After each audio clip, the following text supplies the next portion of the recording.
Welcome back to another episode of Unc's Tech Reviews.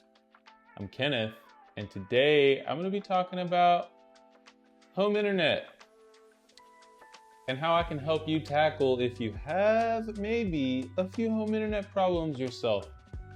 Recently, I swapped internet providers. Can't call this an upgrade, but because I did that, I had to do everything within my own power to make sure that I got decent internet speeds here in the house.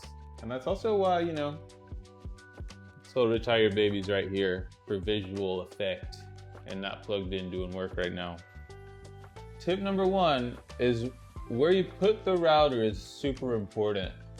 For me personally, my internet speeds were slow because I had this poor bad boy hidden under a couch in a spare room.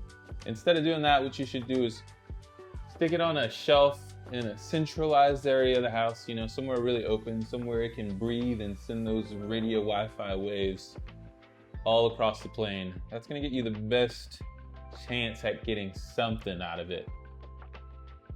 Not even something. Getting what you're supposed to get out of it.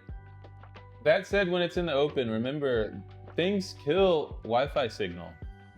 Things like TVs, walls, some walls in people's homes, they'll have, the fire sheathing behind it. They can't tell. That's just blocking Wi-Fi signals. So just take that into consideration where you place your router. Food for thought. Just practical advice without any gear. Right? You just move it. You'd be surprised at how much moving it, even like 4 feet, will make a difference in your Wi-Fi signal. So. Okay, number two. Number two, Ethernet is consistent. Wi-Fi is convenient. So whenever you have the chance to get close to, or, I know some people's homes are different and they sell things to make this easier, but if you can figure out a way to get an Ethernet cable plugged into whatever device you're struggling with, whether that be a console, your home computer, the TV even, they have Ethernet plugs in them. So that said, whenever possible, especially if you're like gaming and you're getting mad in Call of Duty because the dudes are skipping across the screen and shooting you in the forehead, this might help you out too. It made a big difference for me. Simple, but effective. And I will say, not every Ethernet cable is the same. There are differences. So for the majority of people's homes, a 1 gigabit Ethernet cable should be plenty. But don't let me limit you. That's what I'll say there. All right, tip number three. You want to get into your router's settings. If you can access that from a browser, you can change the quality of service. Basically, all this is going to do is tell your router what equipment you want it to prioritize. So that said, if we have an iPad, an iPhone, and my personal computer, my PC, all on Wi-Fi, and I want to, watch a Netflix show on my iPad, I can log in and tell it when this iPad is connected, give it priority so the 4K streaming isn't slowed down. Okay, I am video editing this right now, and I was gonna add a little blip, to show me swapping the QoS on my personal router, but my new router doesn't have this setting, so I'll just add, make sure you got this. If you don't, you might be able to niftily use the parental settings. That's something to look into. But again, only advice.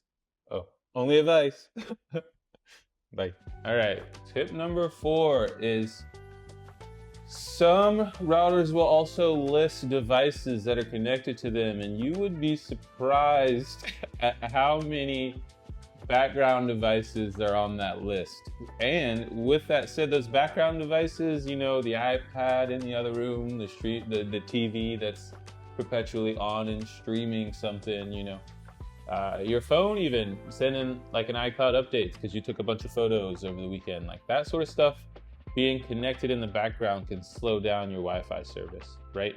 But again, if we're here, we want to go back to here so that anything I just said isn't relevant. But if you're not there, you want to, I don't know, turn that stuff off if you're not using it. I don't understand why devices have to perpetually exist in our plane. They can die. That's okay. Or be off even. That's okay. That's tip number 5 is if you did all that and you still have an internet speed of 5 before we call the provider, maybe see how old your router is. You know, if your router's 5 years old, it's 2025, baby. You might want to look into doing something about that. But if it is brand new and it's still slow, yeah, give them a ring, see what's going on. That said, you know, older routers, they weren't designed to have, you think about, even in this room right now, there are 5 IoT devices existing on my network. So they did not think it going this far. They thought maybe just a phone. 5 years ago, they thought maybe a phone. I couldn't tell you what they were thinking. They were not thinking we'd be this interconnected. It's not going to be long before everything is connected, honestly, you know. So that said, if your router is pretty old, we can, you know, getting something, maybe Wi-Fi 6, Wi-Fi 5, update it. Give it a little perk. Make you feel good too. Okay, I'm saying, before you speak to the provider, maybe update your old router, because an old router can cause a bottleneck. At that point, we want to upgrade the thing that's spreading your Wi-Fi, essentially, before we upgrade the plan. Sometimes the plans are fine, you know. You don't need to speak to them. All right, my last tip is if you're doing a speed test, all I'm gonna say here, you know, is speed is not latency. Speed and ping are not the same thing. I would rather have 40, you know, megabits a second of speed and low ping than really high speed and high ping. That's just gonna cause a lot of lag, you know. So I don't know, just take that into consideration. If you can lower your ping, that's gonna help you out, especially if you're gaming. And you want to get rid of that latency. But that's my last thought. Hopefully you guys consider all 6 of these tips this time. This is 6.